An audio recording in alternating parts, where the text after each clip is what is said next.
resolve myself. Okay, I'm gonna look like an idiot a few times. Yeah. That's all right. Well, if you don't want to look like an idiot, don't gamble for, Yeah. Small, big. Poker's not gambling. My mistake. Yeah. All right, guys, we are live.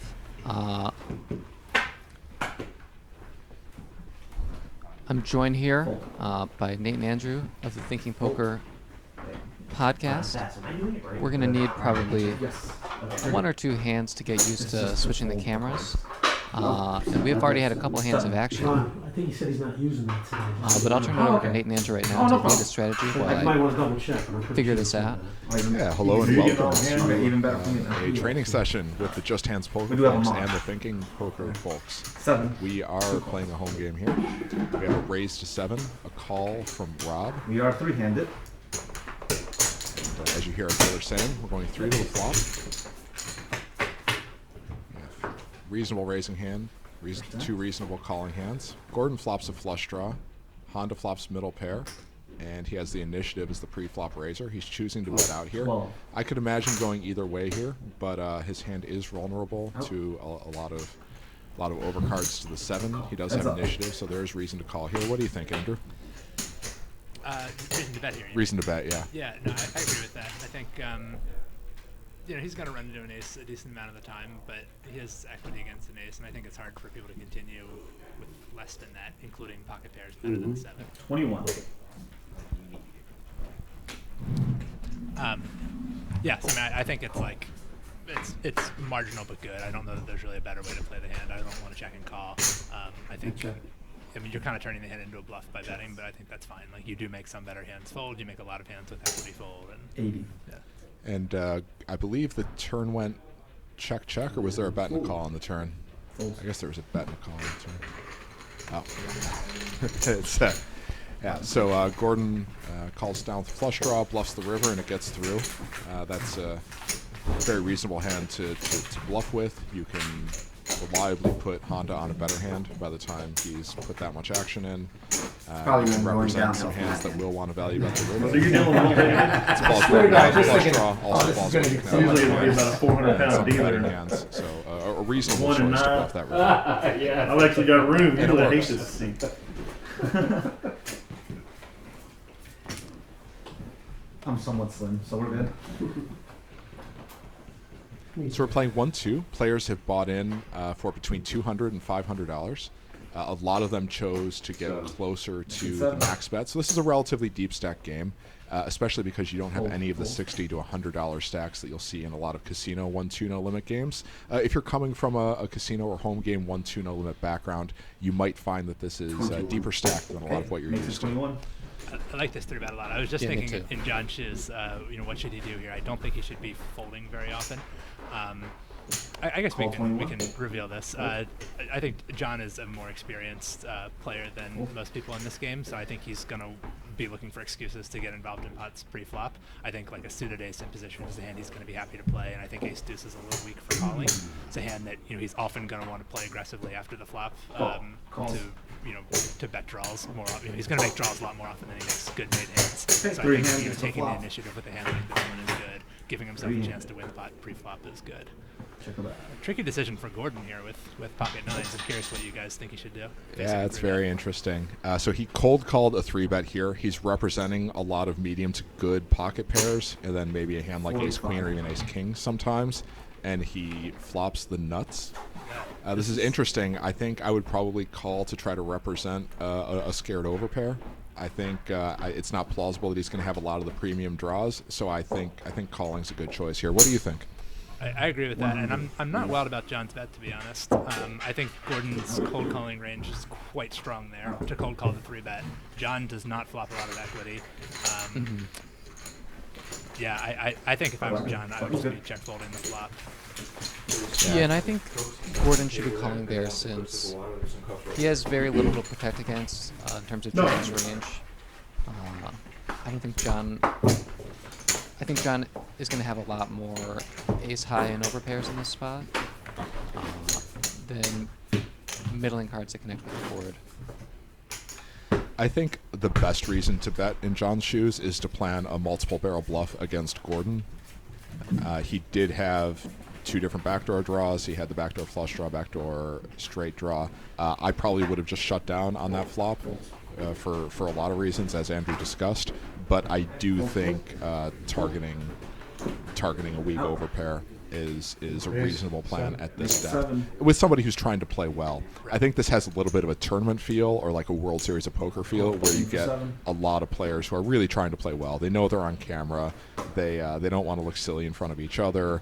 They're excited about playing. They all came out here. We had a real nice chat with them. A lot of really nice guys here. And I think everybody's going to try to play well. Maybe later they'll revert to some of their more standard games, but I think there will be an early game effect where people, people might make some plays they wouldn't have otherwise played. Your heads up. So this is there we go. I was wondering what Alex had. I like this. I think this is a neat hand to choose for. Considering how deep we are for squeezing out of the big blind. At shallower depths, I don't know that I'd want to squeeze with this as much, but I think this is a nice squeezing hand. So he's facing a cutoff open and a button call.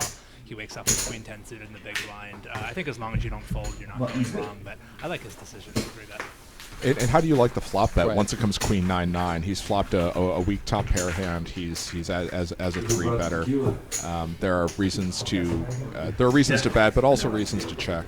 Yeah, I think had the flop been like queen deuce deuce, I'd be a lot more interested in checking. I think there's fewer second best hands that are going to give you a three bet pot. The thing is, when you three bet a hand like queen 10 and then you flop a pair, your hand is kind of overrepresented and it's hard to get value from it. But with there being a queen 9 on the board, I think that the villain is going to flop a lot of straight draws that either you fold out a lot of equity when he folds like king jack, or you can call play a hand that you're pretty well ahead of. Both of those are good outcomes when you bet. So I like the bet. Yeah, I like it too. Looks like Gordon and John are going to get tangled again. We don't know yet what John has. Makes it 50. 50 to play. Hopefully it'll be revealed sooner than later. So he re-raises from 8 to 50. This is something you see a lot with players when they have ace-king, is they're really trying to take it down before the flop. And this can be a little bit dangerous because unless Gordon, that's a very big size, and this probably means that Gordon is choosing different sizes with different ones of his hands. And unless you're doing that very well, it can be pretty dangerous. So I think I would recommend to Gordon to choose one 3-bet size and use that with all your hands. And ace-king suited is so strong, you shouldn't be scared to get called. Yeah. Totally agree. Yeah. But the choice to 3-bet is quite good, certainly with a player like John, who, as Andrew said, he's very experienced. He's used to playing a little bit bigger. He's certainly not going to be playing too tight, I don't think. And so I would certainly not be afraid to tell him. Well, I'm glad I'm not watching this with a bunch of my friends. That fat guy, what an idiot. And it's worth noting that John and Gordon have history together. Yeah. So I think John probably knew where he was at pretty much exactly in that hand and decided he didn't want to go to war against a perceived hand that didn't want to see the flop but was likely very strong. Yeah. Did we see a 9-7 suited hit the muck? Yeah, I think so. Yeah, that's I guess a lot depends on how comfortable you are playing deeper stacked, but that's generally a hand I would call in position with. Assuming we're 200 plus big blinds deep, I don't know the stack size of the player who folded it, but What if you think the players behind you might 3-bet properly? yeah, that would be the best reason to fold. And John is also, I think, going to be the toughest player at this table, so I think there's good reason to be out of his way. And John has so much experience, he's not used to putting his cards over a little dot on the table where you're supposed to. So we get to play this hand from Honda's perspective. Yeah, maybe John hasn't looked at his cards yet. If Call time. if anyone downstairs can hear us, tap down on the shoulder and let him know. Right, so Honda check calls with the ace-jack, and against a loose opener, that's okay. Arguable, but I think it's okay. He turns the ace, and turn goes check. Now he rivers the nuts. He hits the straight with the jack. What do you like here? I kind of like check raising. I think John can value bet worse when check too. He can try to represent a jack himself.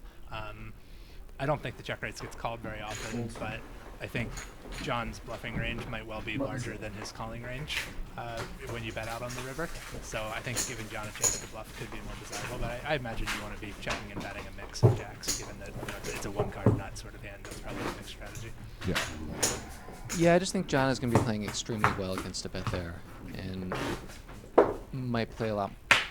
At least with our specific hand, I think we're going to have a lot better results checking there.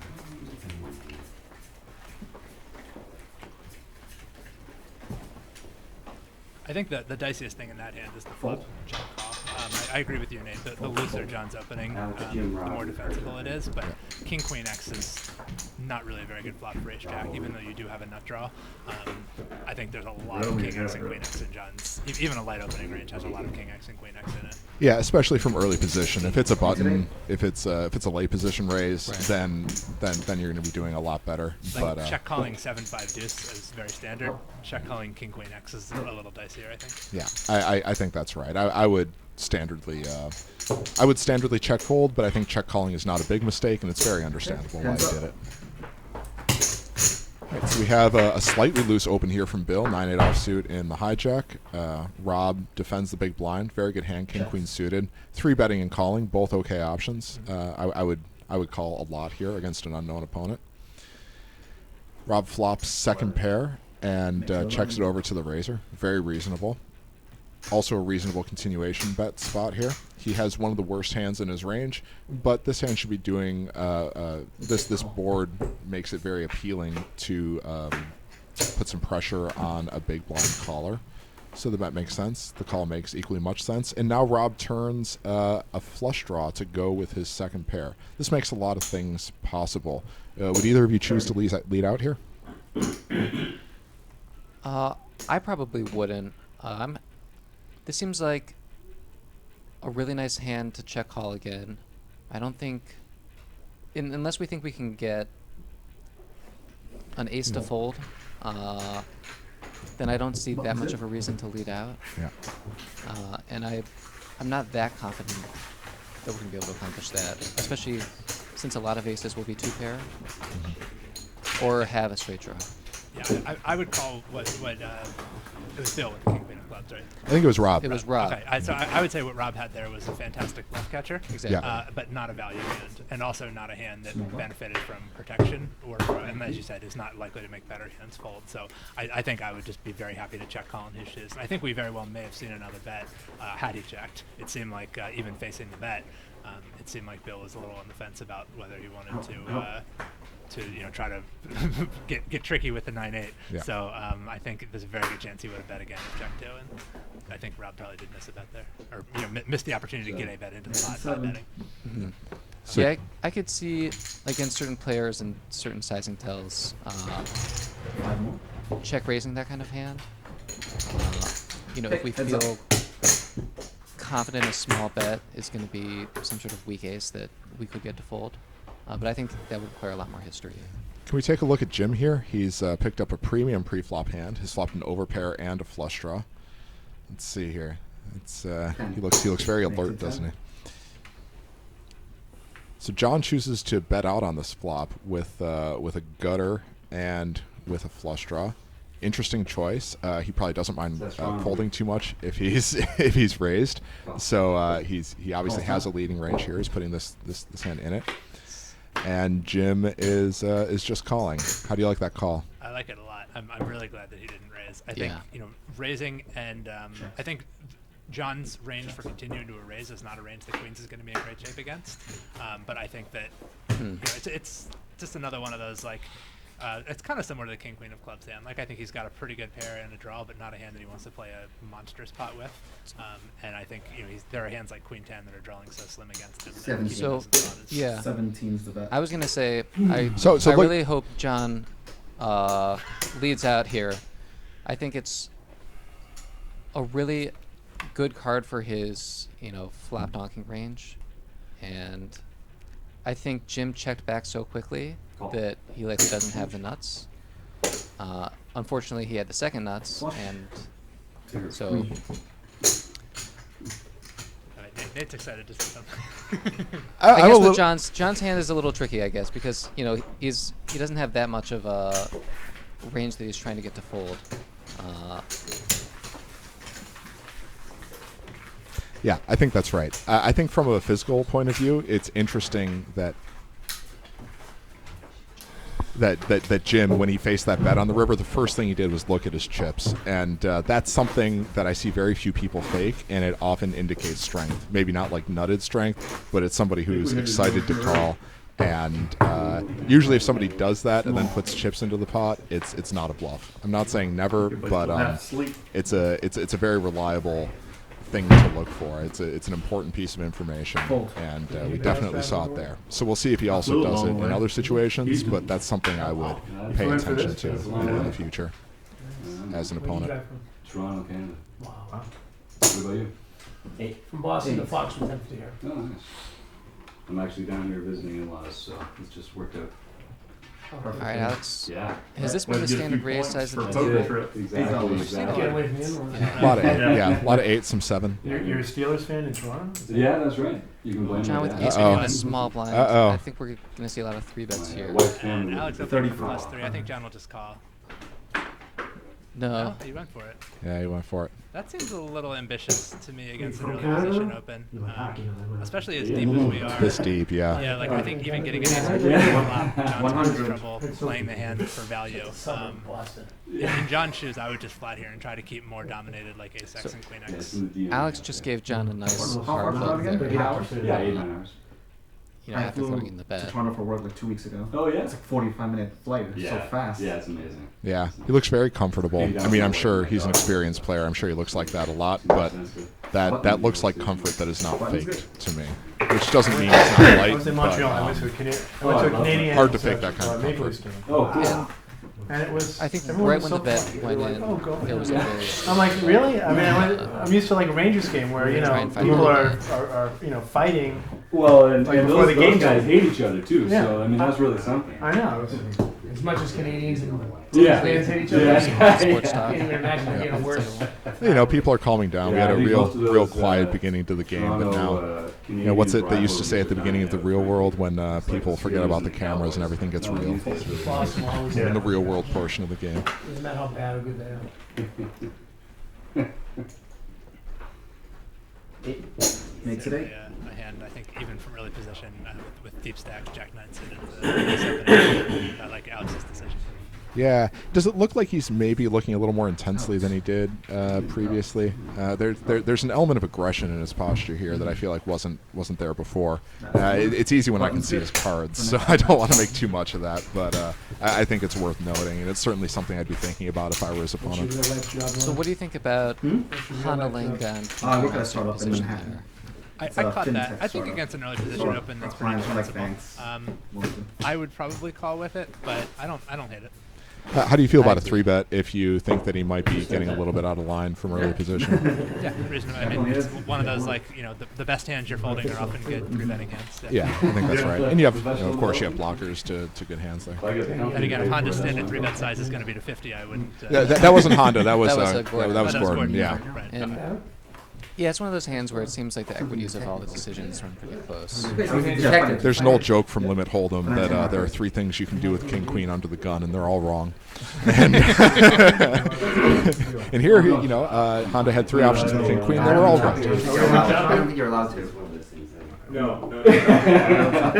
Call. Good question. Came up last time, I knew the So answer. this is small blind versus big blind.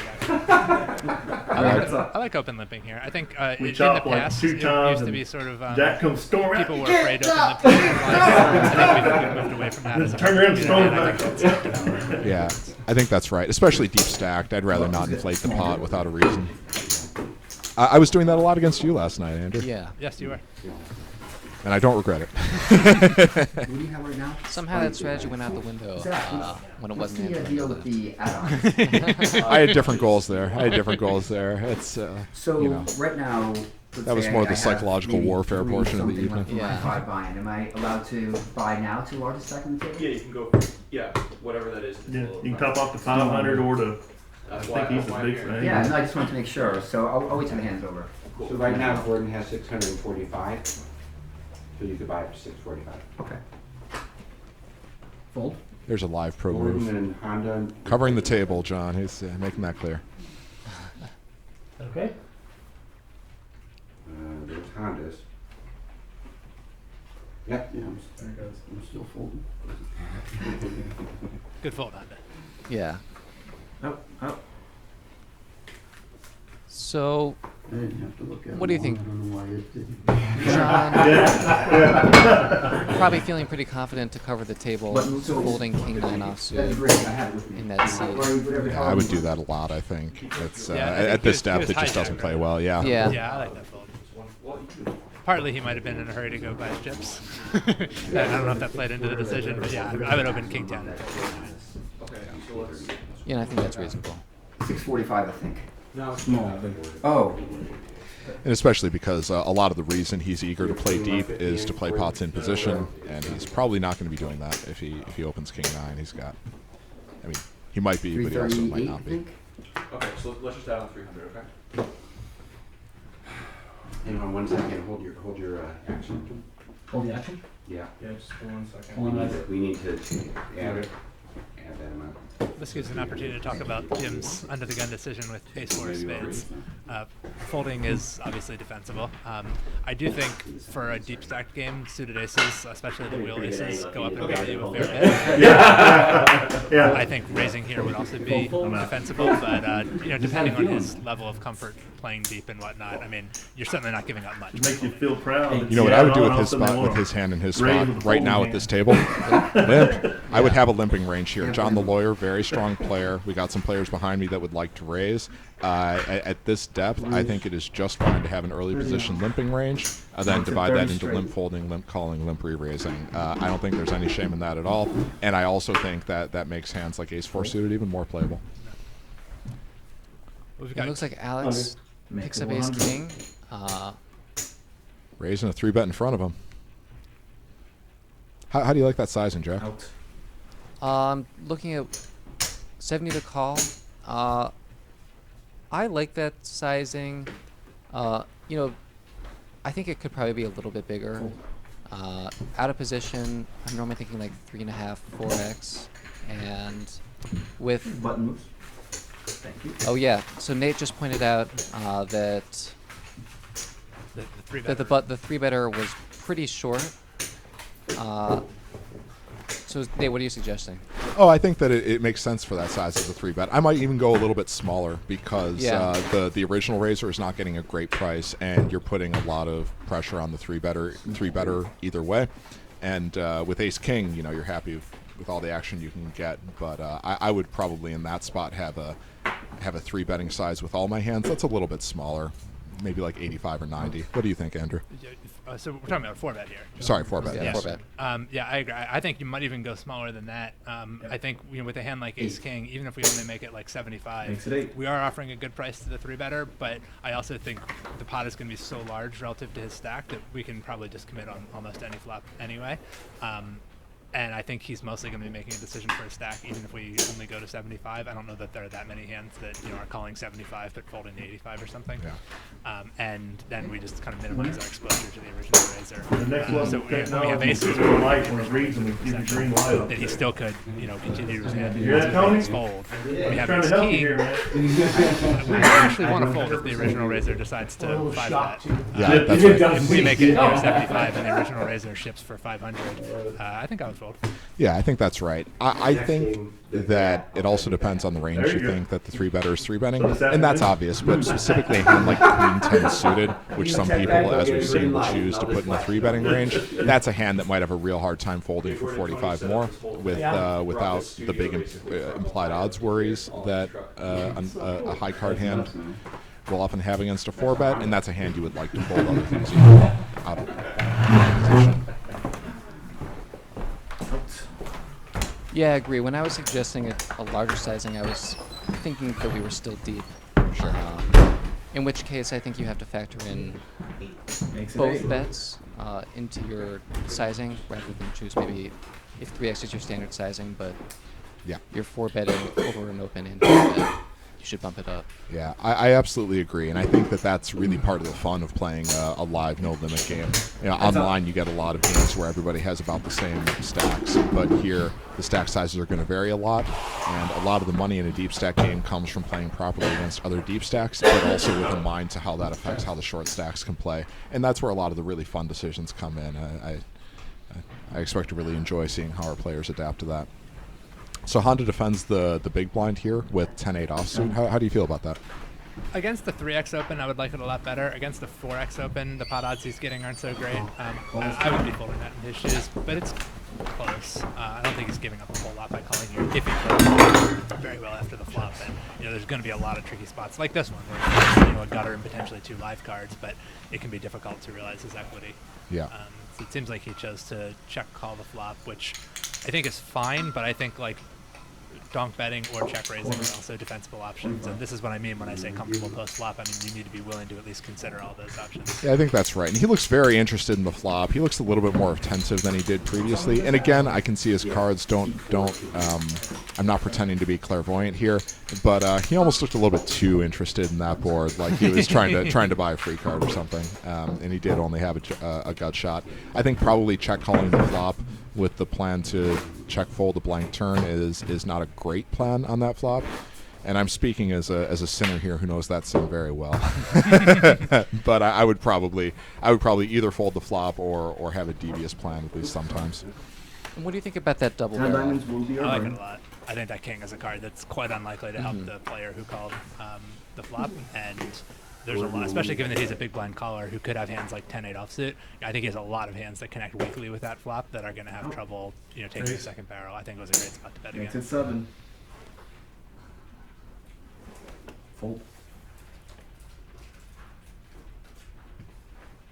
We saw John lay down the 5-3 of spades there, which I think even for a player who might feel pretty confident against some of the other players in the game, I still think 5-3 suited to an early position raise is a little too optimistic to be trying to get involved. It might have been Ken who folded that. John folded Queen 10 suited under the gun, which is also something that he might have opened, but a 10 of diamonds was exposed during the deal. So I certainly like folding it if the 10 of diamonds is out of the deck. John, the consummate professional. So it goes raise call, and then Honda has ace queen offsuit in the small blind. Do you like a 3-bet there?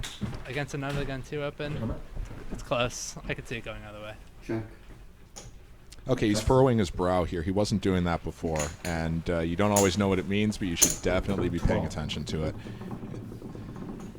So Dave goes ahead and c-bet 7s into a field of 4. What do you guys think about this? Well, he's already gotten 2 checks, and if he thinks that the checks are likelier to be weak, this is a spot where everything has outs against him. Any old 2 cards with an 8 hits is going to have 7s in bad shape. I think that this is sort of a sneaky spot to continuation bet into a lot of players. Your hand really, really wants protection, and especially if you have players you suspect of being a little bit straightforward in the blinds. And you might reasonably think that Honda and Rob are such players. Then I kind of like the bet.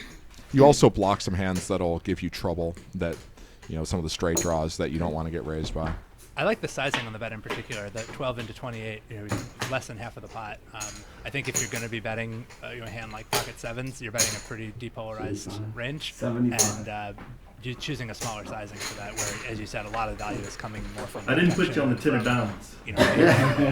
I think having a smaller size for that is nice. Yeah, and this is an interesting pot because the 10 of diamonds was exposed. Yeah. And so Honda here, he's got some tricks up his sleeve. He goes check call, then he check calls the turn with a spade draw, and given that our raiser bet the pocket 7s there, it's not impossible that ace queen is ahead. Then he goes ahead and makes a successful bluff on the river. I certainly thought that our raiser did not look particularly comfortable during that hand. I don't mind the bluff target there. The turn check call in particular with the ace queen queen of spades is a little bit optimistic. He led the turn. I like the turn. that line a lot better. Yeah. No, that's fantastic. And I think the flop call is sort of sneaky good. I think recognizing the whole situation with the 10 exposed. I really like how Honda played that hand. And the price he's getting too. I mean, he's getting better than 3-1 on the call. Yeah, fantastic. Full marks to Honda there.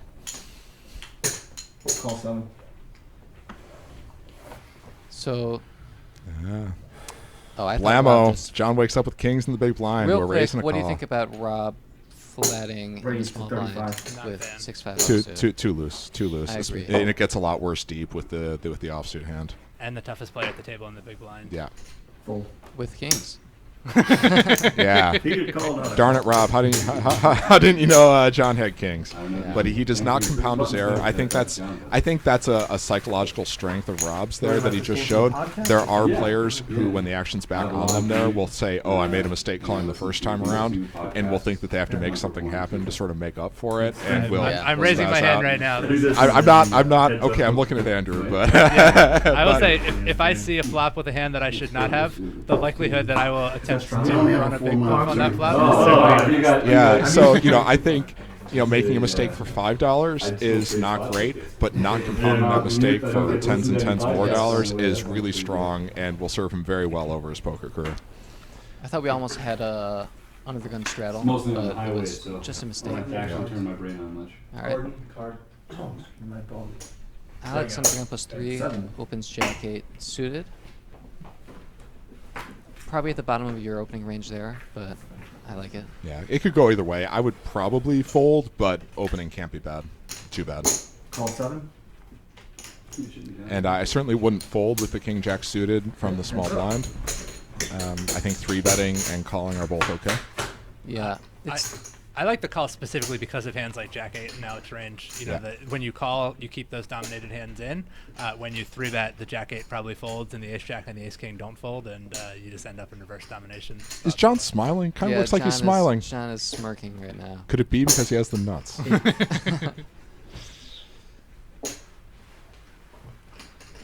I like his decision to lead the flop. Yeah, I it's a think, good Alex flop to probably lead. checks back the flop. And he's shown that he can lead flops before, I think. So that's good. He doesn't want to give Alex the chance to pot control an ace if he has one.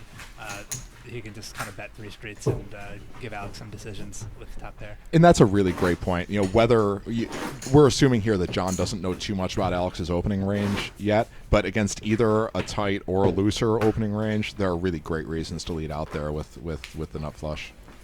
And sometimes donk betting just gets under people's skin. They're like, that was my pot, and you bet into me? No way, I'm raising you. Yeah. So bluffs there. Are you thinking a lot of king high flush draws? I think a lot of straight draws with 1 heart, hands like that, would be the first ones that come to mind. I mean, I'm not sure how many of those there are. Bet, right? Yeah. I think that's right. So you think you should be flatting a lot of those out of the small blind? Some Jack 10 offsuit, I think. That would be reasonable. Or open enders with no heart, maybe. If he's calling those suited hands. I don't think so. Mm-hmm. Calls 8. A strong ace, I think you can make a case. as well. Sure.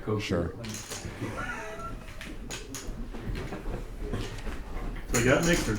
King Jack suited under the gun 1 open looks good. I mean, I think it's the bottom of range spot, but the suitedness helps a lot here. I would not like opening King Jack offsuit in the same spot, but King Jack suited I think is solid. And here we get a bread and butter tough spot in a deep stack no limit game. You open sort of a bottom of the range hand, you flop top pair, but it's a very scary board, and the caller should really have a lot What's there. that guy in the 11? I think the tougher your opponent is, the harder this decision is. Absolutely. I think straightforwardly in a 1-2 game, just bet and fold to a raise. So Bill bets a pretty small, which is sort of inconsistent with the board texture, since you would think the range you can be betting on this board should be somewhat polarized.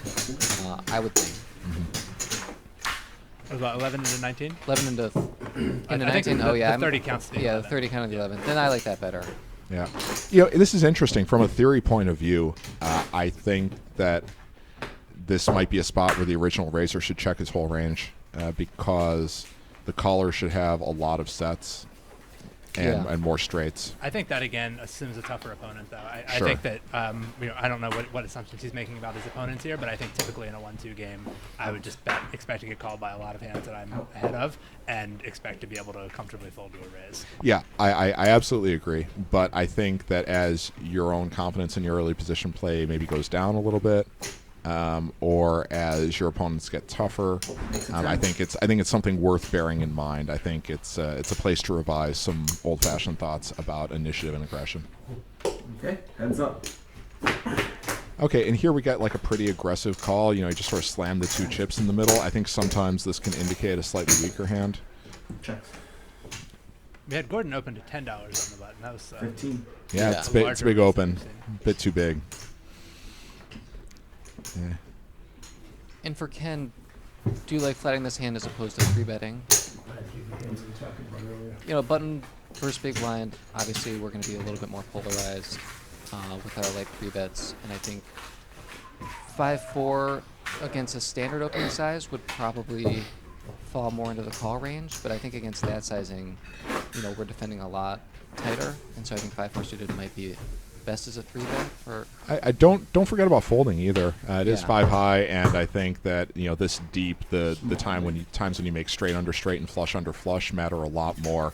And I'm not saying I would fold there, but I do think it should at least be considered. And it's a place where, again, some simplistic views about suited connectors going up in value in deep stack situations are incomplete. I think it's at least worth considering a fold. And he's facing a 5x open. I mean, Yes. so against a 3x raise, I would not be folding 5-4 suited. Correct, But against yes. a 5x open, yeah, it's just you don't need to continue as often. You shouldn't continue as often. Yeah, I think that's right. So I think this is a little bit of a loose call with the Queen 9 offsuit here in the cutoff. Raise. Especially when Dave's sitting behind you with 27. aces. so this is going to be an interesting spot for Jim. Uh-oh. Ken's got jacks. Wow. this should be a Boom. fun So it hand. goes raise, call, and the raise comes from under the gun +1. So this is an okay spot just to call with the jacks, I think. Yeah. I think anything other than calling would be a mistake. Call to myself. So he does call. He looked pretty genuinely frustrated, or Yeah. torn about Rob's his taking decision. notes. Go get him, Rob. Tricky spot for Jim here. Yeah, it is tricky. What do you like? His stack size makes it awkward to 4-bet fold, which I would be tempted to do with deeper stack. Like if I had 500 Yeah. in Jim shiz. I don't know. I don't love anything. I think I would just 4-bet get it in. off of a I 100 think big blind 4-betting stack. is... Ken makes 4-betting a lot more appealing to me, Right. since I don't think Ken is flatting, especially with the way he looked. I don't think Ken is flatting like any Makes 80 monsters straight. here. And so, as long as Dave is light enough here, which I think is likely on the button, then yeah, I think 4-betting is just gonna be our best option. Yeah, I think unfortunately Jim is in for a world of hurt here, but I like the way he's handling this. It's a 200. tough spot. I mean, you don't have a lot of good options here. Like you don't want to fold. Calling sucks. I think you have to just suck it up, 4-bet, get it in, and accept that you're running into aces sometimes. Good And- fold Yeah, from good fold with Ken. the jacks. Good Yeah. fold with the jacks. Sorry, Ken, we're destined to lose about that much on this pot. Yeah. I'm proud of what I'm seeing here, though. I think I'm proud, like I've taught them anything. I met them for 5 minutes, but I think they're handling. I think we've seen pretty good play in this session. Because it puts you all in. But I think this is the toughest, some of the toughest spots we've seen people facing. I think that's right. Yeah. I think 2 difficult decisions with jacks and a difficult decision with ace king, I'll handle. Yeah, I in think large yeah, odds. very good. Yeah. Could have been kings. No, he had aces. Looks like we're gonna I let thought he once. I thought he had queens. I thought he had kings. Does he have good hands? Let's see the board. Yep. Aces hold up. Good one.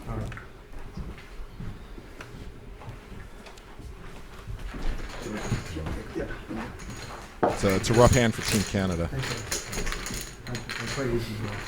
And I think in some games we can get away from ace king there, but in a game with people who, are paying to receive coaching, Yeah. you're just going to assume that the level of play is going to be at a point where we probably shouldn't be 4-bet folding with that stack size. Yeah, and we've seen plenty of 3-betting, even 3-betting of non-lay position Yeah, raises. there you go. I think it's very hard to get away from ace king there. If you had a full stack, I probably would have called. But he didn't have much. Wasn't much left. Small, big. That guy's Do you want me in this hand? Yeah. That guy's damaged. Marks down? Both of them are. Just marked. I wouldn't say they just have a nail. Dented, mark. indentation on Probably both. not that easy to replace these since they have the. No, I know. I'm just telling you that. Looks like we have some sort of history.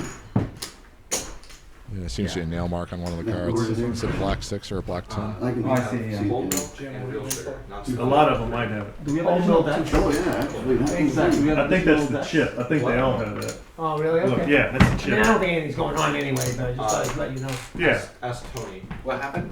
Look at, they can see the chip dent, I think, in the card. They all Maybe the have a chip little- then. They all have Okay, it. okay. I thought maybe one had a thumbnail I'm on not it. worried. They're pretty much, they all have that little. Okay. Yeah. Just have it for me looking at cards. Yeah. Don't worry about it. Full marks to John, though. It's great that he's checking out the equipment. Did you It's a look at big your live poker skill, and it gets more important when you get deep You know, stuff. he's I got toughen the And mark. if there is a Yeah, cheater in the game, exactly. John has That's at what I was least thinking. sent a signal that he. I didn't figure someone Yeah. This is a was joke, by the way. I marking have no reason to believe there's a cheater in No, certainly not. This would This be would a be an odd bizarre game. situation to. Cheat. That's all your marking range. Yeah. But I do think there's some value to this point, even if the card isn't replaced or anything, just to say like, hey, there's someone in this game paying attention. You know? Yeah. Oh, Yeah. that's usually me. That's usually me. Fold. So, quick live poker skill before we have another hand develop.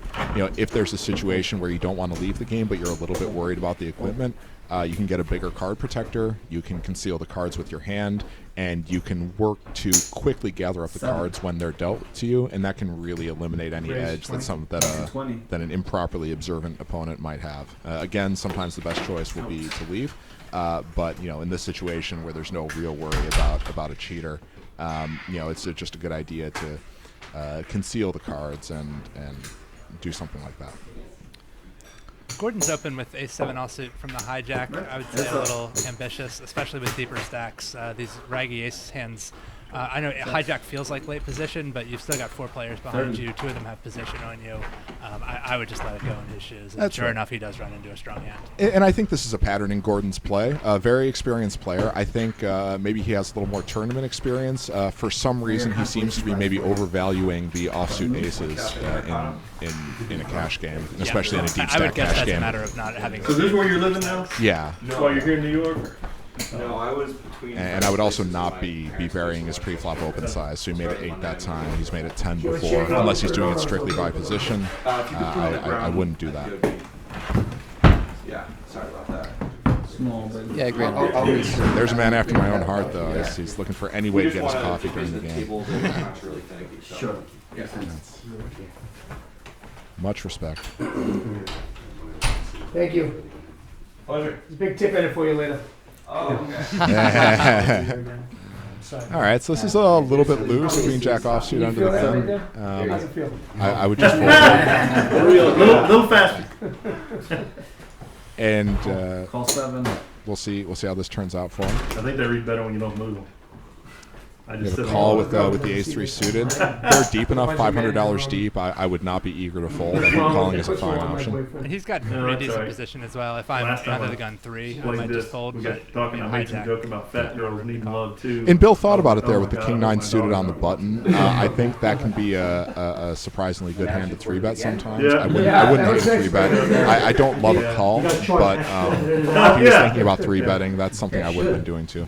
I wouldn't hate Yeah, calling. that's I mean, good. folding is the discipline play. Four-handed to the The flop, button guys. is really valuable when you're deep. Love having the button. Yeah. I know you love having the button, Andrew. Yeah, Checks. I think all of his options are defensible with the And both blinds have playable hands. Alex with 8s in the small, Jim with ace-10 suited in the big. Honda continuation bets here. That's going to be tough to get through, Yeah. I think. If he's betting queen jack with 1 heart on this board, it's hard to see what he's going to be folding. So I think I would probably just call off the troops here. Did pocket 8s fold? At pocket 8s did fold, Wow. and there was a bet and a call. I think Alex is probably thinking that Bad time to say Honda coffee is for winners. maybe is a little better than he is. He's Yeah. playing under the gun. Yeah. Ace is not doing great against, obviously, 35.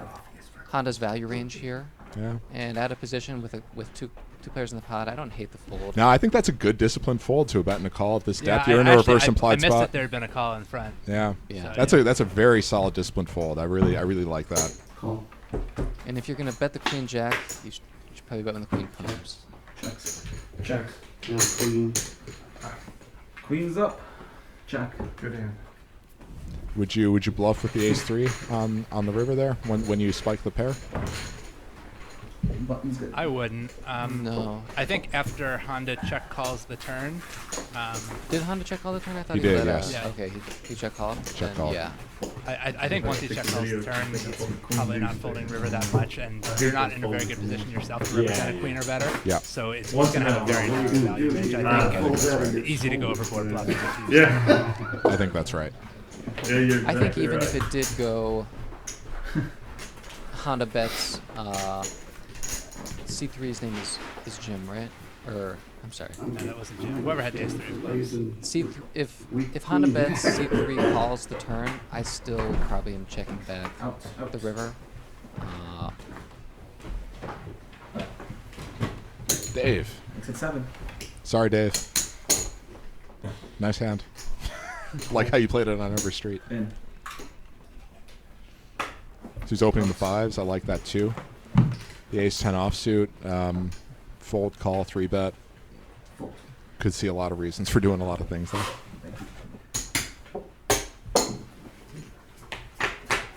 Heads up. So we've seen Dave c-bet a lot of pairs, and I think most of them have been maybe better spots than this. I don't love c-betting here since I don't think we're getting... It's really just a protection bet, and out of position with no real easy way to improve our hand.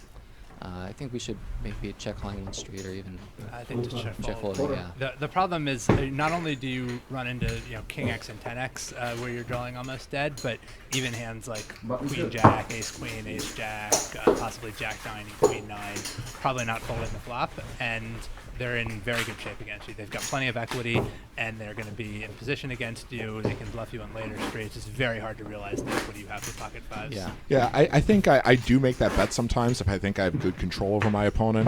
Folding out the pocket pairs between 5 and 10 is nice, and those will be a decent chunk of your opponent's range in some spots when you get just called in this situation. And if I think I can sniff out a gut shot or sometimes, or if I think that my opponent will play honestly against me from that point on, then I do like the protection value of betting. But I think as a standard play, check fold is clearly the best. And do you like that better in position? Because I think out of position is going to be tough to fold 6s, 3, 9s in a lot of games. In position, maybe I just play think against people who are way too loose. Yeah, I think players, especially players trying to play well, will fold the underpairs pretty often there. So John is straddled. I think this is not a min raise under the gun with the Queen 3 offsuit. Gordon opens to 20, a little bit big, but basically fine with the pocket 6s. Call with the 8s. Honda has a decision there in the small blind with the 10s. At this depth, I think calling is just fine. Yeah, it gets dicey if you 3-bet. The problem is if your 3-bet is called, how good are you going to feel even if you flop an overpair? You flop 9-7 deuce. Are you ready to play for stacks? Yeah, I think. How do you feel about getting 4-bet? Not very good. It's. I think that's right. I think it's a spot to think about your whole range. It should be clear that 10s is not the easiest hand to play here, even for a call. So it's. Rob calls from the big blind with King Deuce offsuit. It's tempting to call from the big blind in these spots when it's been like raise, call, because it seems like you're getting pretty good odds. In this case, we were looking at a 5x open, and Rob was the big blind, not the straddle. Wow. So I don't think he's actually getting such great odds on the call. And King Deuce offsuit is not a hand that plays well in a multi-way pot. It is the paradigmatic example of a reverse implied odds hand. So this is a great spot for Rob to get a lesson here about the difference between medium odds and implied odds. He's in a deep stack situation with a reverse implied odds hand, getting what looks like good odds but are not as good as they seem. So again, Rob fails to compound his error, so that's very good. But this is a clear spot where he can improve his pre-flop play a little bit. So Gordon leads at a pot size bet there. Second to last act, right? With 6s. That's correct. On a 5-7 queen board. I don't mind the bet. I think pot is a little big for it. I think it's a defensible bet given that he has the 5, 6, 7 going on. That contributes more to the playability of your hand than you might think. Definitely. And I think the folding with 10s is defensive. Like I wouldn't hate if the pocket 10s had called him there, but I think given that he's betting into 4 or 5 people, 3 or 4 people, I think just folding 10s is fine. He's also not closing the action. Yeah, he's in the worst position.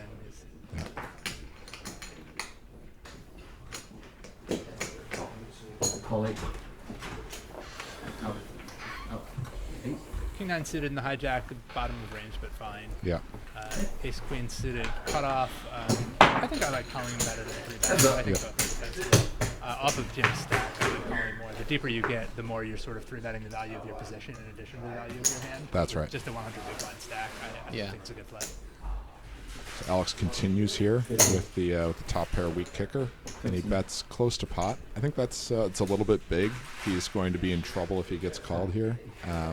The stacks are not so deep that that's real bad, but I would bet a little bit less here. I think there are also some reasons to check. That's clever.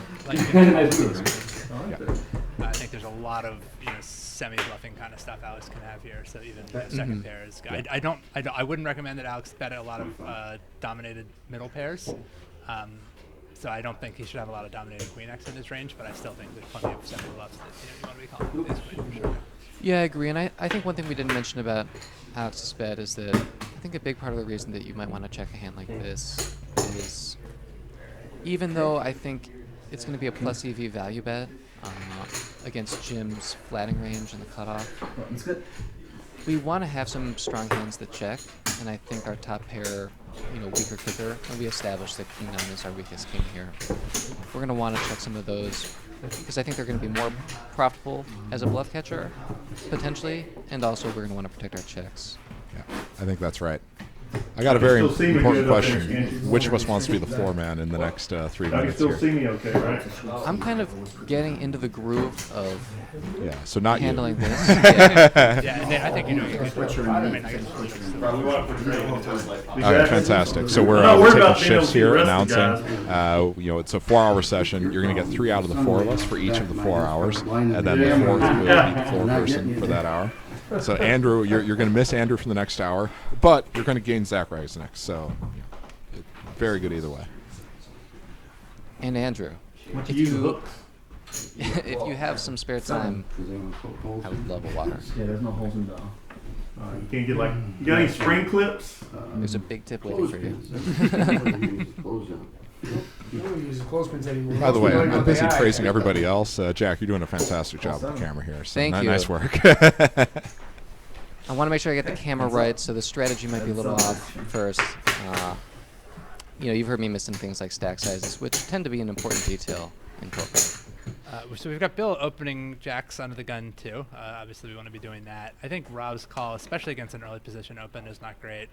He does have position. 8-7 offsuit's a reasonably playable hand, but your equity goes down a lot the stronger your opponent's range is. That's right. You're good less often when you hit an 8 or a 7. Your bluffs are less successful when you flop draws. I think Rob should just be giving his hand up even with good position. I think that's right. And he's trying to use his position when he gets checked to on the flop. I like Bill's choice to check though. I think betting is also defensible. But Sure.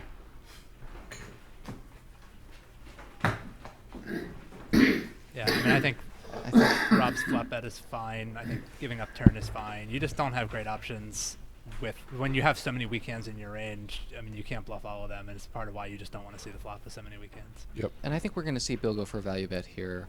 I think it's unlikely Rob has an ace, and I think Rob's check means he's probably going to be giving up with a lot of his bluffs here. So I think betting is probably the only way we're going to get more value out of this hand. Yeah. And there's not a tremendous amount of value in it. I don't think Rob has a calling hand that often, but smaller pairs, like if I figure Rob what you had with at pocket 10. sixes, I'm not going to bet the river. I'm going to check it back. So, but I might call it bet. So. You don't have to tell me. I'll figure it out by next week. All right, I'm going to pass off commenting duties here to Zach, and I'll be back in an See you hour. later, Andrew. All right.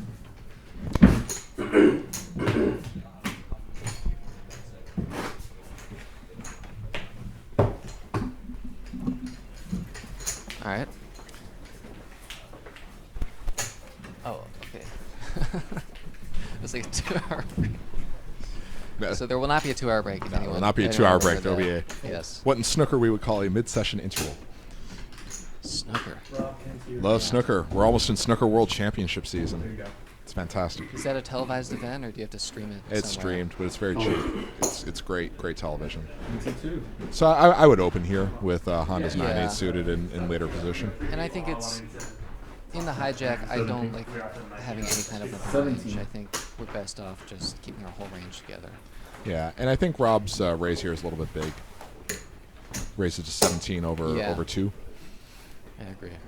Yeah, but the steep, it does have its benefits to inflate the pot. I just think he's going a little bit overboard here. If you are going to have a limping range, Technical what do difficulty. you think about? Made me a little nervous. I'm like, what hand are you limping? Three-bet I haven't this seen you hand limp yet. You got I aces. just thought I'd try something different. Yeah, keep them guessing. Oh, sorry? If you are going to have a limping range, what do you think about including something like 9-8 suited? Yeah, three that's bet? to 3-bet. Yeah, Yeah. That's a good hand to balance out your better 3-betting hands. Yeah, I think that's right. Hey, oh, I think yeah. against a raise that big, I would not be 3-betting a hand like that. But yeah, certainly some suited That's not connectors, spicy. especially the ones that are barely be the getting most- priced out of a that'd call. be the Those most are good physical choices labor to Andrew's include as the done light end of right a here, 3-bet. right there. And I think if we're going to try and play in a more balanced way, the larger bet sizing should influence that. I think based on the way a lot of these games play, and I obviously have a privileged seat of being able to see people's cards, but I think a lot of times the larger bet sizings don't correlate with stronger ranges, and so even though we don't have to be quite as light in certain spots, 11. we can if we so choose.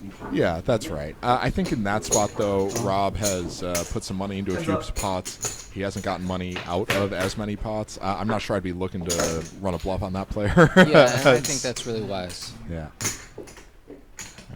So Honda limps here with the 4s. I would probably choose to raise as late as under the gun +3, but limping is not a bad play either. Gordon chooses to raise, and now he's trying to make a protection bet on this ace-ace-jack flop. Very reasonable, I think, especially against a limper, who can have a lot of pairs and suited connectors. Yeah, unless we, suspect that. Blind checks. I think there's something to be said for Double check. checking back the 8s against a limper. You expect to have a lot of suited aces, because I think those aces are very likely to check the flop and call. But I don't think we have that much to protect Aces against. and 10s, jack. I'll take the aces and 10s. Chop it up. Yeah, Would have been that makes interesting to sense. see if One of us should have taken a stab at it, but anyone was going to take a stab Yeah. at it. Extra double. I think if anyone, Honda should be the one to take initiative there. yeah. Gordon checking back the 2, I think makes it very unlikely he's going to have anything but just trying to steal the pocket. Yeah, I think that's right. I think that's Normally I right. would have. I'm trying to not appear too idiotic. I think everyone's just happy to Sounds do good. something. This is good. Our players are relaxed and they're getting into the game a little more. You can see a lot more movement generally. So if you're one of the tells players, this is a time when there's a lot more to reap out there.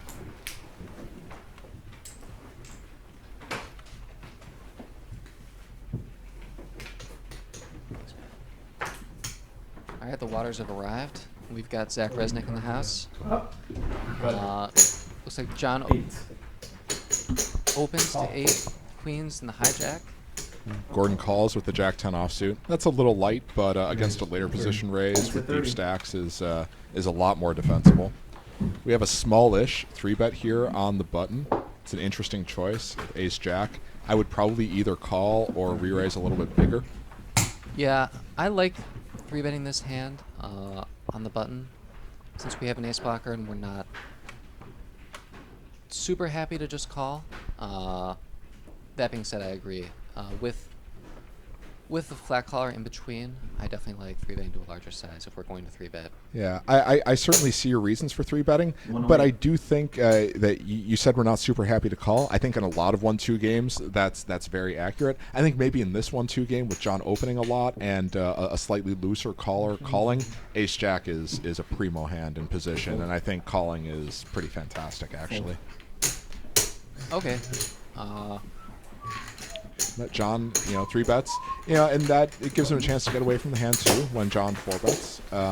That's not all good because John's capable of 4-betting light, especially if he perceives a weakness from the 3-bet. But in this case, it did have the effect of getting him to fold the worst hand before the flop. Not all bad. And Nate, in this scenario, are you ever not recommending for John to 4-bet queens there? Yeah, it's interesting. Against a tighter 3-bet, I would, and at this depth, there are some reasons to just call because you're going to want to call with some other hands. But I think if you're confident in your play, you feel like you have an okay sense of where your opponent's at, or you think that he's three betting a slightly looser range, or at least not a very tight range, then just going ahead, four betting for value. Very good. And we've seen C3. Dave. Yeah, Dave. I'm having a really hard time remembering. My apologies. We've seen Dave 3-bet a good amount. One time, everyone knows that he had aces, but the other times, I don't think the cards were ever exposed. And so I think John is a lot more comfortable 4-betting there, having seen him make at least 3 bets in this shortest session. None of them happened to be light, but they weren't all. That's right. I think at least one time 10s was 3 Heads up. All right, so Honda races from early position. Alex chooses the king 9 to get a little frisky from the big blind. I would probably 4-bet here as Honda, but he gets a little tricky. He just calls. Alex flops the gut shot, and he is not giving up yet. Yeah, I think pre-flop, the call is a lot more defensible when you're not as deep. Yeah. But there's just so much value to be missed here when you have the best starting hand in poker. Yeah, I think that's right. But we should say against a computer, I would 4-bet. But if he suspects that Alex is a little bit light, getting that flop bluff is really great, and he did get a loose flop bet. So we get a call, turns a brick. Is Alex going to give up? The Insta-check. Yeah, it's very interesting. Alex spikes a pair on the river. This can be a spot where money goes in better if you bet than if you check. Yeah. Okay. King's up with a 10. Ace is up. I'm Sees sure bad Alex will be a news. little surprised to see that exact hand. Yeah. But yeah, good for Alex for value betting that hand. And how do you feel about Honda checking back after Alex checks? King 9. That's interesting. Against the Insta-check, I think that's rarely a really strong hand. I would just go ahead and bet. I also think there shouldn't be a lot of queens in a 3-betting range there, and you can get called by plenty of worse hands. Some of the hands that will fold are hands that you want to fold. So I think that Aces are never easy. I think I would bet that turn. Everybody wants them. That said, It's just one pair. It's just against one certain pair. reads, it can be good to check behind there. I think betting is the better Board standard until play, they're though. Queen Jack. Yeah, and I think you nail it on the head with the Insta-check is rarely really strong. Like Yeah. I think a lot of people Insta-check sometimes really intending on calling a bet, Yeah. but people rarely Insta-check intending on check raising the top of their range. Yeah, I think that's right. Yeah, and again, if an Insta check that's going to suggest a call, I definitely like betting. Can I get another coffee? For some players, if an Insta check Is it suggests made? Want me to get that it? they're very, very weak, Yeah, I help Zach, so I'll do it. especially after 3-bet, Was it good? betting and That's not continuation that bad. betting. That's what I was hoping for. He said that when you weren't in the room either, so I think he means it. Wow. That's a spot I where probably drink I 6 think coffees a maybe you're day. up against a range that's so weak. Don't bet the under. Just another bluff. He's right. I think that's right.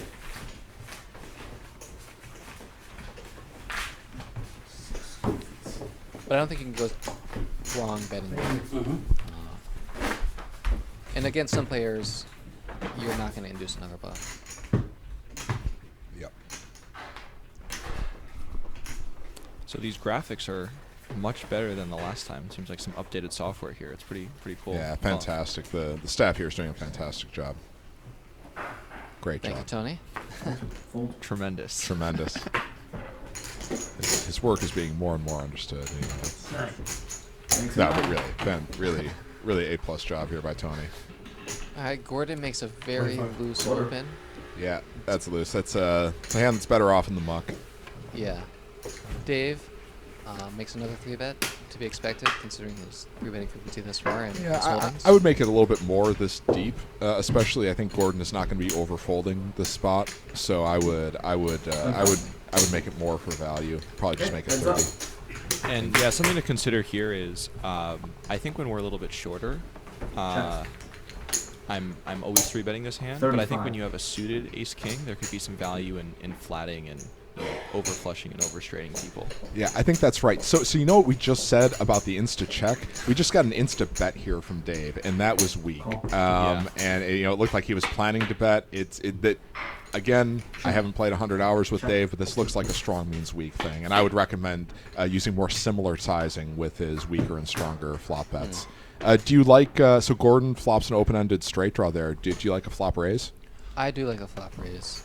I mean, I think especially against the Insta-bet, 125. Dave, I think, has 3-bet Gordon several times, so I don't think Gordon suspects that Dave is going to be at the top of his range that often. I think Gordon can represent probably all the sets here, considering how often he's opening. I think that's right. So I would definitely raise with this hand. Yeah, but Gordon does not raise. He calls the flop. By the river, there's 125 in the pot, and Gordon just fires full pot as a bluff. If you're going to bluff, would you choose that size? I probably would not choose that size. I also find it difficult to imagine that he's balanced in that sizing and that speed. Yeah. I think there, it's going to be very unlikely given the run out to fold. I think it's going to be very unlikely to fold. So Next level. Something very funny is rambunctious, happening. yeah. Andrew, that Andrew, he's a joker. You can't take your eyes off him. Yeah, I'm probably betting, honestly, around half pot, a little under half pot, because I think my bluff targets are going to be very weak hands. I see. That I might go a little bit bigger than half pot, but I think that's the idea. Yeah. You're probably not going to fold out some of the better hands. You are firing against a hand that 3-bet pre-flop, so really it's no pair, I think, that you're targeting. Yeah. Among hands that would 3-bet pre-flop, and you don't need to go full pot against those. That said, he showed some heart there. $125 bluff. Not every 1-2 player likes to do that. So I think love the heart, Gordon. I think very quickly we should talk about Dave's continuation bet with Ace King. Yeah. To me, with your 3-betting range in early position, that seems like a hand that's going to fit pretty well on that board into a checking back range. It's not a hand that needs that much protection. If any. And we have to be pretty confident we're going to be getting pocket pairs to fold. I think that's an apt observation. I like that. So onto this hand, Rob opens in the big blind against John straddle. John 3-bets, a little bit small, a little bit under 3x, which I like with the jacks. Rob calls. I think it's a loose open and a loose defense. Earlier I praised Rob for not compounding his mistakes. Here I fear he might have done that. So the flop came bad for John's jacks, although he was still ahead. I believe the flop went check. I think Rob bet the turn, and now it looks like he's firing away on the river. And I think if you're gonna float the turn here, I do like leading out here because I think this card is significantly better for your range. I mean, maybe not that much better because we did go check on the flop, and John bet the turn, and I think he's going to bet his stronger queens there. So I'm not positive that, it's not like we had a flop C bet and we can eliminate almost all the queens from John's range. That being said, I do think Rob might have more queens here. Yeah, and then Rob fires the river, and we didn't have the camera on him, but we did see a little bit of flair. He did splash the pot a little bit more than he did other times. And there is a man who is, I think he's bluffing. I think he thinks he's bluffing. He's a good slight counterexample to the claim that people who are going up and down a little bit are usually strong. It looks like John might make a really nice call here. Yeah, I think the problem with leading out 100 here is just that, all the draws that Rob could have had, like all the straight draws missed, or Jack 10 was already there. So I think it's hard for Rob to really represent anything besides a queen here, and it's just hard to have a queen. Yeah, I think that if he's raise calling 9-5 suited, he's probably maybe raise calling as many as all 16 combinations of Jack 10 offsuit. So that is something that he's, I think, representing. But once the queen pairs on the river, I really like your point that the value hands on the turn intersected with the value hands on the river.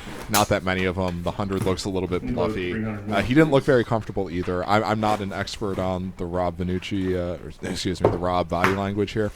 But I think John is a good live pro. What's his address again? Yeah. He's a good guy. You did play in the main event with him, though. I did play in the main event. A little bit of a sample size. Oh yeah, I played. Yeah, Rob and I played the main event together. He gave me some trouble, and he outlasted me by by several days. So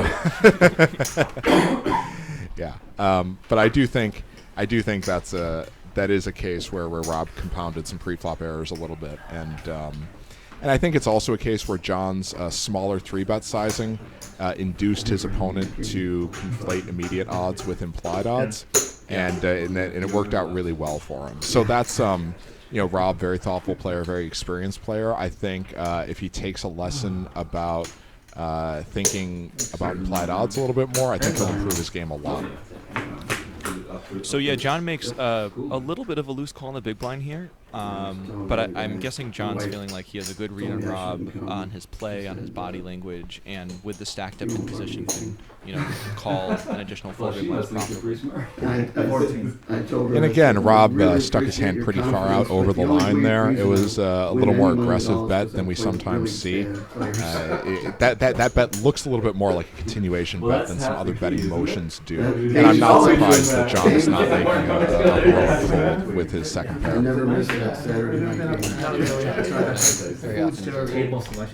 Turn pairs the jack.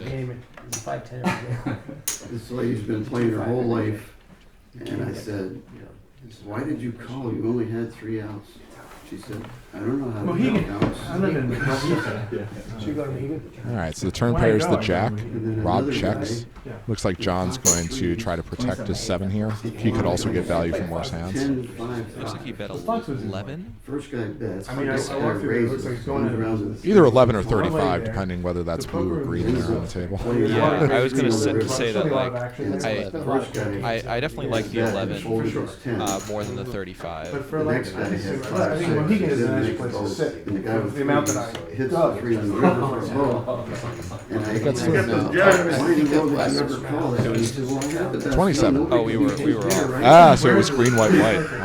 I was way off. And I said, "Well, like the guy that bet with the 10, or the guy that had the 5, or anybody with 6s, 7s, 8s, 9s, whatever." But other than them, Lighting makes it really tricky. Yeah, nobody can take your 2 pair. Well, God bless him. Yeah. Well, I like betting a smaller size a lot better there. So, yeah, I decided to put one. Since we're gonna have a lot of jacks, we want our value range to be wide Shut up enough and for play. hands like 9-7. They're having fun. I think we're gonna It's like have rule to number 1, right? Yeah. bring down the size. Yeah. On the other hand, if we want to be able to bet our gut shots and try to get folds with them, we might want to size up a little bit. And the stacks are deep, and I think from a theory point of view, if we think that we have more jacks than Rob does, and if we think that we have some straight draws that we're going to want to get folds with, and maybe some flush draws, some bad flush draws that we'll want to get fold with, that could be an argument for using a single larger bet size. Now you might respond, maybe we don't want to bet 9-7 in that case, but maybe you do. Yeah, I was going to say, if we're trying to balance a larger bet sizing, I think 9-7 pretty clearly shouldn't be in that betting range. But I think from an exploitative point of view, John's probably thinking, I'm just not getting check raised enough in this blind versus blind scenario when the board top card pairs.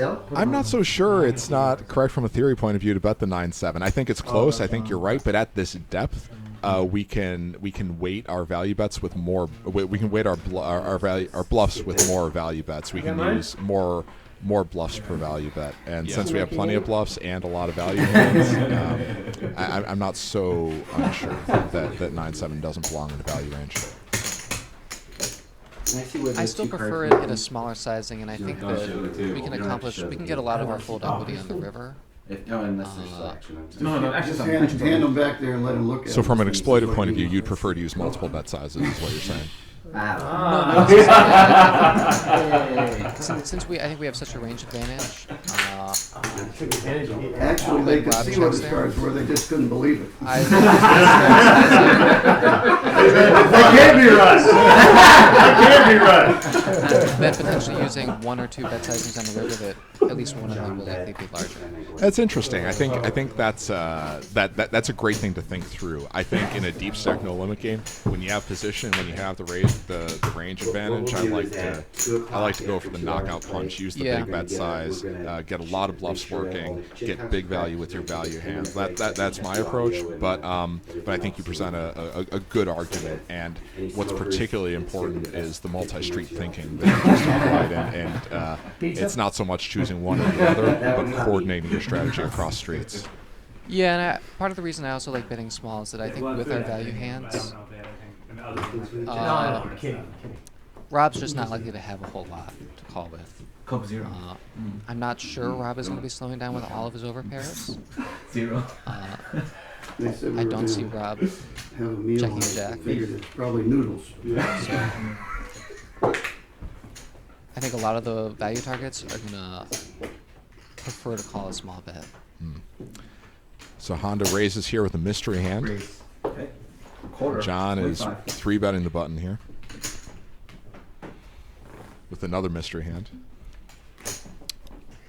Uh-oh. Here comes Gordon. 75 now. 4-bet. Gordon 4-bets with a mystery hand. 4-bet alert. Looks like we never find out what people had on this particular hand. Yeah, wow. But I probably like that fold from Honda. So nice, Yeah. nice fold, everybody. He's still mad about that 4-6 hand. That's exactly why I did that. Well, Gordon, if you sense weakness, you know, good job pouncing on it.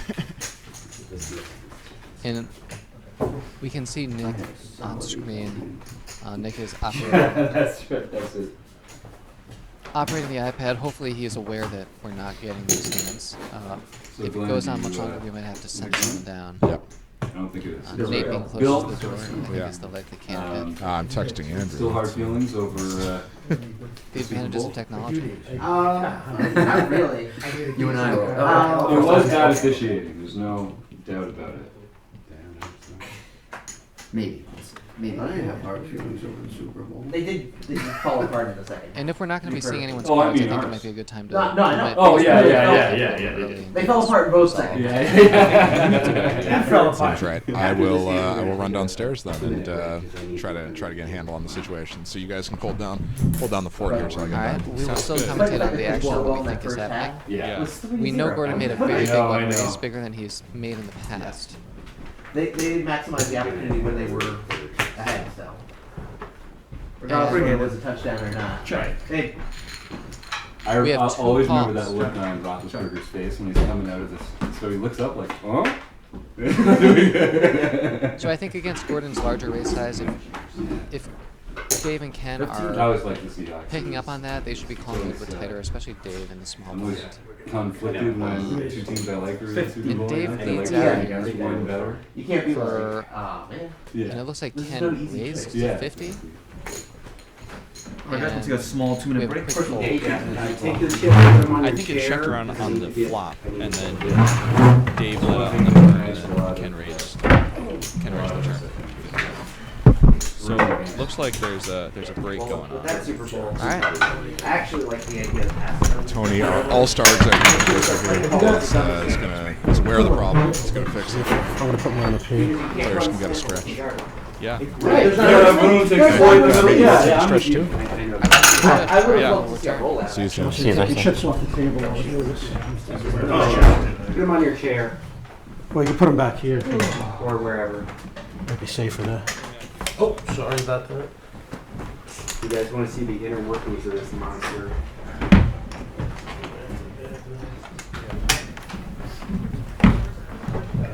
Yes.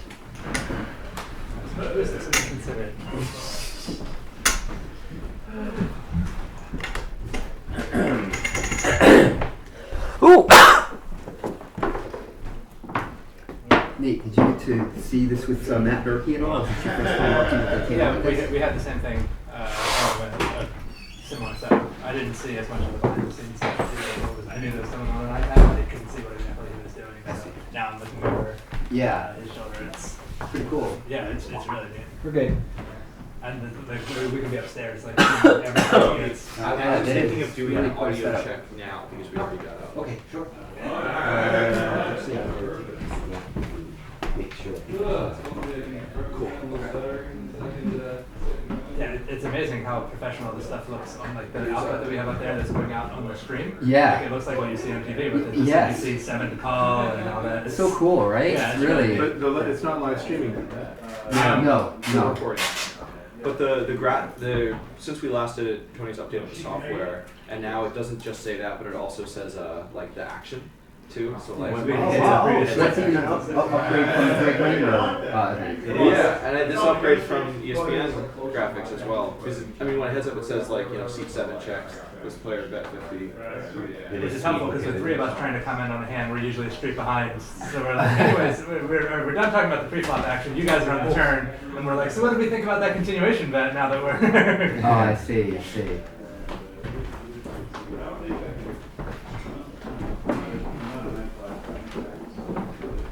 So you're a fan of the GT's kombucha? Yeah, I like the GT's one. I've only had a couple of others. I've had looks like a medicine one that has an anchor on it. Tastes much more medicine-y. And then there's another one that's a little less expensive. I've seen it go lately right next to it. It's a little less expensive. I wish I remembered the name of it. It tastes just about as good. Yeah, I like the GT's. All those red dots. Yeah, gingerberry, gingery. Yeah, it's pretty low sugar and like tastes really good. Yeah, agreed. I add real cranberry juice to it, so I'll get like the cranberry. This way I feel like the flavors together. Yeah. I got really spoiled by the kombucha. A friend of mine, she's actually starting a kombucha. Oh wow, really? She's making her own. She's still kind of in the prototyping phase, and she's doing it like really long. So the final product actually has like less than 1 gram of sugar, like an entire bottle. And for my taste, that's really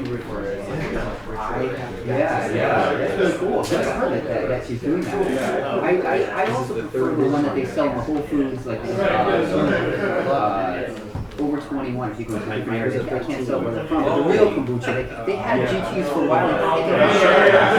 Because they couldn't regulate the exact alcohol amount that was in it, and then they took the whole product off for more than months, and then they reconfigured their process. Well, yeah, they have some that are over 20. They 5 or 6 generations. Just ready? Maybe not quite that much, I don't think. But are we ready? Are we ready? Could they put that out big gooey? Ready? Yeah. Everything's good. I would love a original. Another one, but it is real crazy. Since I don't want to hear everything that means its way on my list.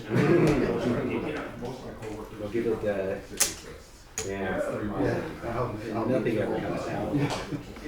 Not far enough really for me. That's how much fun people take more. That's great. Yeah. We didn't give them a lot of chances. At the birthday thing, we already done half a day worth of stuff. It's almost immediate. It's like 2 or 3 hands. Exactly. Yeah. That's great. Yeah. Thank you, man. I told him I saw on the turn though.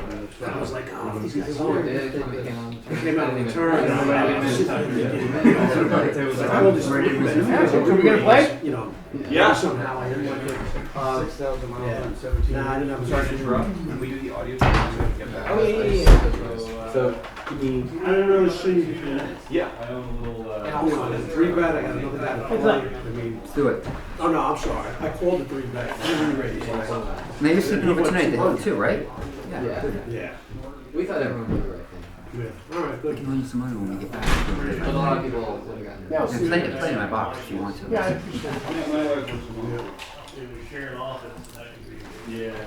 What else is going on in your life, Andrew? Are you doing a lot of hiking, or are you really don't do that as much in the winter time? Yeah, I've been around Maryland for a while. We were in California for about a month in Joshua Tree. Yeah. It's like there. I would love to do that. I haven't done that. I would love to do It's that. fantastic. It's a really nice place to go in January. It's like, Oh, right. It wasn't warm, but it was.